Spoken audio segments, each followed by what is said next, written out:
Well, the 1980s is known as the decade of big hair, shoulder pads and big business. But one of the biggest icons of the decade came from the most humble of backgrounds, the Cabbage Patch. Yeah, Cabbage Patch Kids became a worldwide hit and a billion-dollar business. Now a documentary is taking us behind the scenes of the retail baby boom.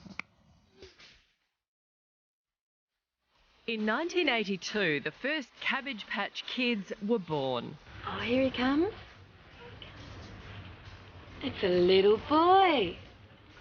Give him a smack on the bottom. Get him to cry. With their dimpled faces and chubby arms, the babies won the hearts of millions. I got my dog! I got my dog! Just in time for the Christmas rush. Full-grown woman taking a doll out of a child's hand? They trampled everybody. The way in which people reacted in stores, this was new. What do we tell our little girl Christmas morning? What are we supposed to say? You've been good, but Santa ran short? It didn't take long for the frenzy to reach our shores. Each one has a belly button, nappy, and no two are alike. They're popping up all over Australia. I'm one of a kind, I'm a Cabbage Patch Kid, there's nobody like me.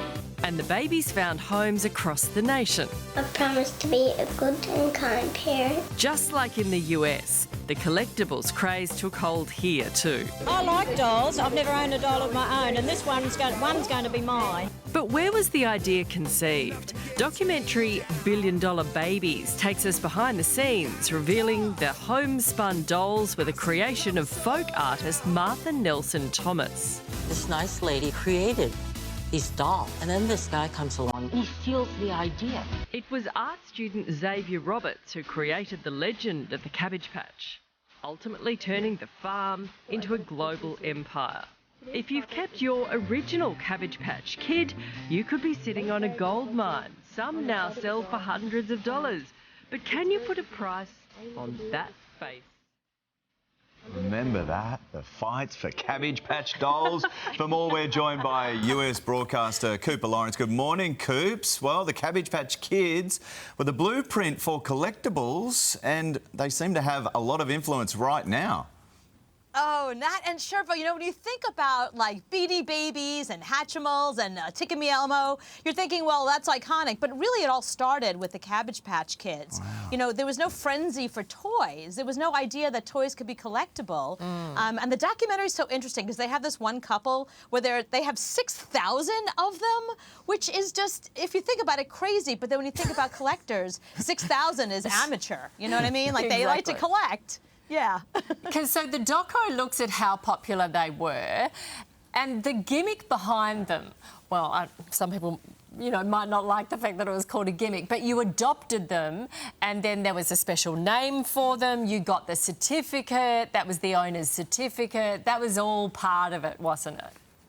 Exactly. You felt like it was your unique doll. It was a doll that only you had. Like, nobody else had this but yours. But see, that's why it's so collectible, because there are so many very unique ones. You know, it's possible. I mean, I saw a friend of mine sold one for like $800, which is pretty good because it wasn't in the best condition, frankly. So it's 800 American dollars, which, you know, that's a lot of money for a doll. So here's the question now, and we actually have one on set with us. This is our head of morning television, Sarah Stinson's original. Wow. No, it is original you know, Cabbage Patch doll. You know why we can tell? We're not going to say how old it is. No, you know why we can tell? Because you... No, because... Yeah, no, it's got the signature on the back. Look. See? Whoops, hang on. That way. You can... I know that looks a bit rude, doesn't it? Coops. But see, it's the signature. It's just nature. It's just a bare bottom with a signature on it. Guys. Hey, Coops, just really quickly, do you think they would be as popular if they came out now? The belly button? No, kids don't play with dolls the same way, and collectibles are different. They need to have value that already existed. So, yeah, unfortunately, I don't think it would be as popular now because, look, the American Girl doll is popular, but I don't think it's the same value that, like, a Cabbage Patch doll had in the day. The frenzy isn't there anymore. Don't they have... I don't have girls, but don't they play with dolls anymore? Mine do. Yeah, they do, but they're not as collectible. Just not as collectible. That was a moment. That was definitely a moment. I think because it's cuddly and don't break it. It's worth thousands of dollars. No, Thank you, Cooper. Appreciate it. She loves Kiss.